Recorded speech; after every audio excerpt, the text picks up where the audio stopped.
Kalau dipikir lagi, iya ya, apa mau ditukar semua? Kita punya segala-galanya, harta, jabatan, popularitas, semuanya. Tapi nggak punya satu, Allah doang.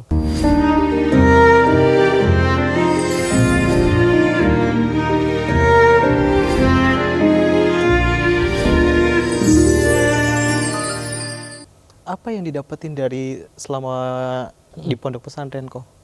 Kenal Allah ya. Ilmu yang paling mahal kan satu sebetulnya, ma'rifatullah. Ilmu yang paling wajib kita pelajari.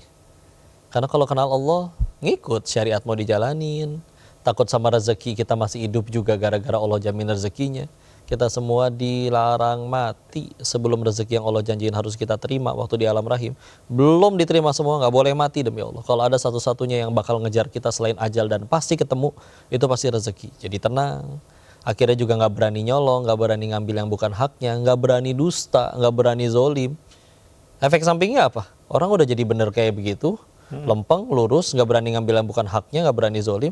Ya orang seneng lah urusan sama orang sejenis itu. Ditambah lagi punya skill. Maka efek sampingnya memang dunia pun nanti akhirnya ngikutin. Sebagaimana kita dekat sama yang punya toko roti, kenyang makan roti. Apalagi dekat sama yang punya dunia kan. Jadi yang mahal tenangnya sih. Dan yakinnya. Masalah ngaji kan biasanya dapat dua hal ya. Satu dapat ilmu, dua dapat keyakinan. Ilmu kan kita punya internet sekarang. Gampang, kita tiduran di rumah juga bisa nyari ilmu kok. Asal tinggal mau atau enggak ya. Kita punya pilihan mau nonton yang joget-joget atau nyari ilmu ya. Tapi kalau yang mahal kan ya nambah yakinnya itu ya. Karena kalau bicara hukum kayaknya nggak mungkin kalau orang nggak tahu. Kayaknya semua koruptor tahu deh apa hukumnya korupsi. Kayaknya semua yang selingkuh tahu deh apa hukumnya khianatin istrinya. Nggak mungkin ada bapak-bapak lagi selingkuh di hotel didatengin istrinya, "Bapak kenapa selingkuh?" Dengan polos dia jawab, "Oh tidur sama istri tetangga tuh nggak boleh." Nggak mungkin, pasti tahu. Cuman berarti kan satu, dia nggak yakin sama Allah. Nggak yakin sama Allah. Iya, jadi kenal sama Allah sih itu yang paling mahal. Sampai akhirnya kalau dipikir lagi, iya ya, apa mau ditukar semua? Kita punya segala-galanya, harta, jabatan, popularitas, semuanya. Tapi nggak punya satu, Allah doang. Emang gitu semua laku di hadapan Allah nanti pas pulang, pas mati. Atau ditukar, kita ngejar harta nggak dapet, ngejar jabatan nggak dapet, kampanye nggak menang-menang, popularitas pakai sensasi juga nggak viral-viral, ketutupan sama kasus korupsi. Pokoknya semua udah dilakuin, tapi dia punya satu, Allah ridho kepadanya. Apalagi yang lebih mahal daripada itu.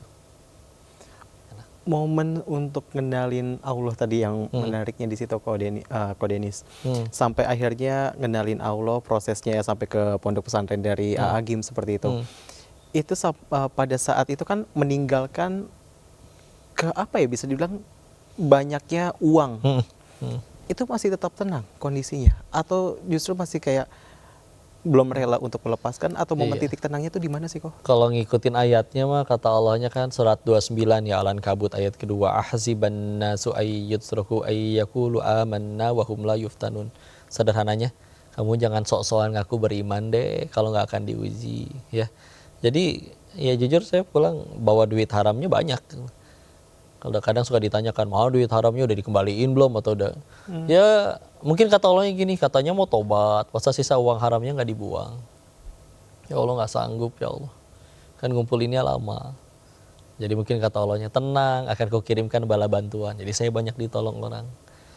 Siapa aja yang pada datang nolong, tukang tipu pada datang semua. Ya, dan mungkin bisnis gede di sana tahu-tahu pulang ke Indonesia bisnis yang kecil-kecilan kayak misalkan ya jualan es teh pinggir jalan. Saya nggak, mohon maaf ya bagi yang jualan es teh pinggir jalan, kalian tetap mulia di sisi Allah selagi halal dan barokah. Tapi karena dulu ceritanya uangnya besar, jadi saya nyari bisnisnya juga yang besar juga gitu. Akhirnya kayak bangun perumahan, tapi ya udah dibikin antara ketipu atau dibikin nggak laku. Sampai intinya benar-benar habis, sampai akhirnya sampai jualan kaos kaki di trotoar. Di Dago tuh kalau lagi Car Free Day, pandemi pula, lowongan yang paling banyak waktu pandemi itu ya jadi kurir.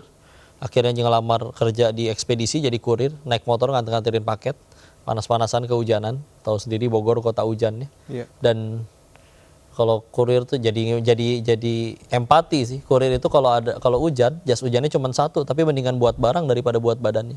Karena barangnya rusak kan gantiin.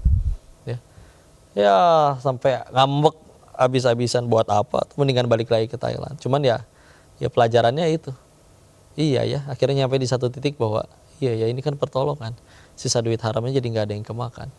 Apa jadinya tobat hijrah sambil makanin duit haram, nggak akan beres. Cuman kenapa waktu itu saya ngambek sederhana, waktu itu tuh hanya saya duit soalnya. Oke. Buktinya ketinggalan sholat nggak nangis, hilang duit baru nangis. Ngejar duniawi berarti pada Iya. saat itu.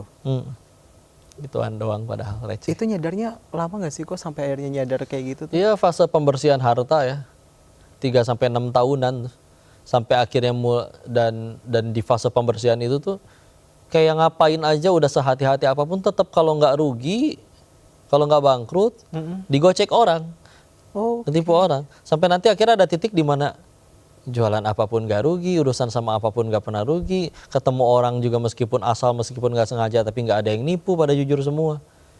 Ya mudah-mudahan jadi pertanda. Ya Allah, mudah-mudahan udah bersih deh yang lama-lama gitu. Ya, toh buang sendiri nggak sanggup. iya. Ya udah Allah tolong. Ditolong dengan adanya penipu kayak gitu. Iya, cuman kan penipunya tergantung sudut pandang. Kalau kita masih cintanya sama harta, bagi kita mereka adalah pembawa musibah. Tapi kalau udah mikirnya ke sang pemberi harta, ya mereka ya justru pertolongan kan, lumayan bersihin duit haramnya. Setelah momen itu tadi sempat jadi kodir ekspedisi. Setelah itu apa yang sudah dekat ataupun sudah ngenalin Allah kayak gitu? Karirnya Ko Denis pada saat itu seperti apa lagi kok? Akhirnya istri itu nggak tega, orang tua juga nggak tega saya jadi kurir. Ya, pagi-pagi masih rapi, pulang-pulang udah geheng gitu ya. Nah, Geheng akhirnya tuh apa kok? geheng tuh gosong kepanasan kena cahaya matahari. Kepanasan gitu, Iya, oke. nanti ada subtitlenya mungkin ya. Nah, terus akhirnya waktu itu katanya jadi guru aja. Ya udah beres belajar di Darut Tauhid juga waktu itu, sebelum akhirnya juga kuliah lagi jurusan hadis. Dan terus belajar sih, nyantri terus sampai sekarang. Lanjut terus kuliah lagi. Tapi sambil akhirnya waktu itu jadi guru Quran. Jadi guru honorer di 4 sekolah waktu itu.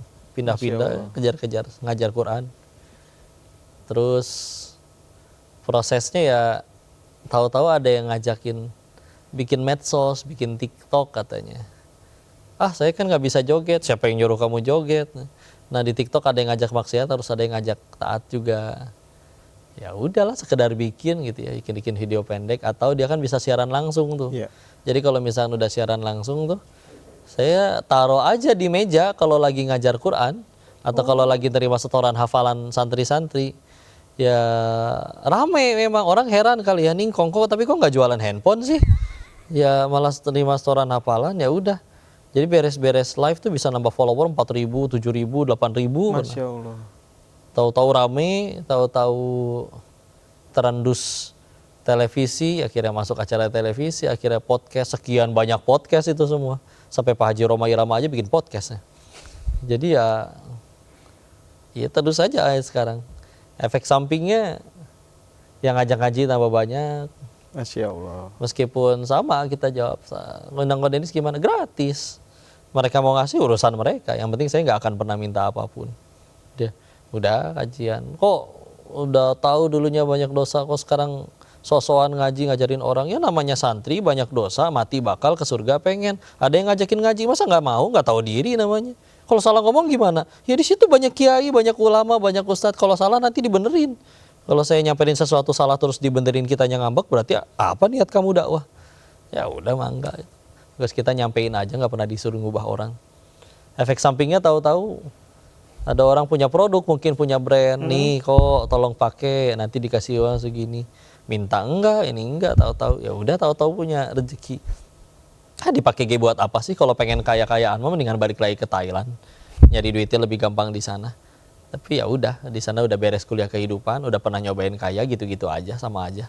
Dunia mah ngebosenin juga. Udah gitu dapat rezeki, ya udah paling buat nyenengin orang-orang yang disayang.